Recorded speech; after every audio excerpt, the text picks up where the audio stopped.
മന്ത്രി K V Ganesh കുമാറിന്റെ പത്നിക്ക് വഴിവിട്ട കരാർ നടപടിക്രമങ്ങളിൽ വീഴ്ച, വിലയിലും സഹായം.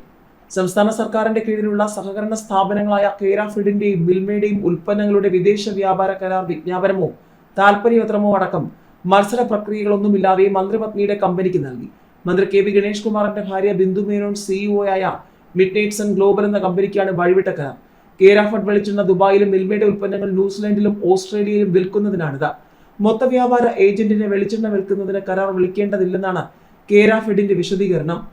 എന്നാൽ മറ്റാരുമായും വിദേശത്ത് ഉൽപ്പന്നങ്ങൾ വിൽക്കുന്നതിന് കേരാഫെഡ് ഇത്തരത്തിൽ കരാർ ഉണ്ടാക്കിയിട്ടില്ല.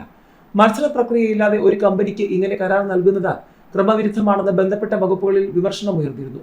മന്ത്രിയുടെ കുടുംബാംഗം നടത്തുന്ന കമ്പനിയുമായി കരാർ ഉണ്ടാക്കിയതിലെ അനൌചിത്യത്തെക്കുറിച്ചും വിശദീകരണമില്ല. 2025 ജനുവരി മാർച്ച് മാസങ്ങളിൽ 6 നവംബറിൽ 20 ടൺ വെളിച്ചെണ്ണയാണ് ഈ ഇടപാടിൽ കയറ്റി അയച്ചത്.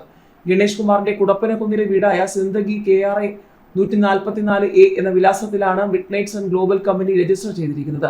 സിഇഒ ബിന്ദു മേനോൻ എന്ന വെബ്സൈറ്റിൽ കാണിച്ചിട്ടുമുണ്ട്. കരാർ വിളിച്ചതല്ലെന്നും കമ്പനി താൽപര്യപ്പെട്ടുവെന്ന് ചർച്ചക്കൊടുവിൽ ഒപ്പിടുകയായിരുന്നുവെന്നും മിൽമ ചെയർമാൻ KS മണി പറഞ്ഞു. മാസം ഏറ്റവും കുറഞ്ഞത് 20 ലക്ഷം രൂപയുടെ നെയ്യും 5 ലക്ഷം രൂപയുടെ പാൽ ഉൽപ്പന്നങ്ങളും എടുക്കണമെന്നാണ് കരാർ. കേരാഫെഡും ദുബായിലെ LG FMCG ട്രേഡിംഗ് LLC കമ്പനിയും മിഡ്നൈറ്റ് സൺ കമ്പനിയും തമ്മിലുള്ള കരാറിലാണ് വെളിച്ചെണ്ണ വ്യാപാരം. കേരാഫെഡിൽ നിന്നും വെളിച്ചെണ്ണ വാങ്ങി ദുബായിലെ കമ്പനിക്ക് നൽകുന്നത് മിഡ്നൈറ്റ് സൺ കമ്പനിയാണ്. 2024 നവംബർ 16 കരാർ ഒപ്പിട്ടത്. സബ്സിഡി നിരക്കിൽ വെളിച്ചെണ്ണ നൽകണമെന്നാണ് കമ്പനി ആവശ്യപ്പെട്ടത്. കരാർ സമയത്ത് കേരാഫെഡിൽ തർക്കങ്ങൾക്കിടയാക്കിയിരുന്നു. ഉന്നതതല സമ്മർദ്ദങ്ങൾക്കൊടുവിൽ സാധാരണ മൊത്ത വ്യാപാരികൾക്ക് നൽകുന്ന വിലയിൽ 15% കമ്മീഷൻ കൂടി എടുക്കാമെന്ന് കേരാഫെഡ് നിർദ്ദേശം വെച്ചു. അങ്ങനെയാണ് കരാറായത്.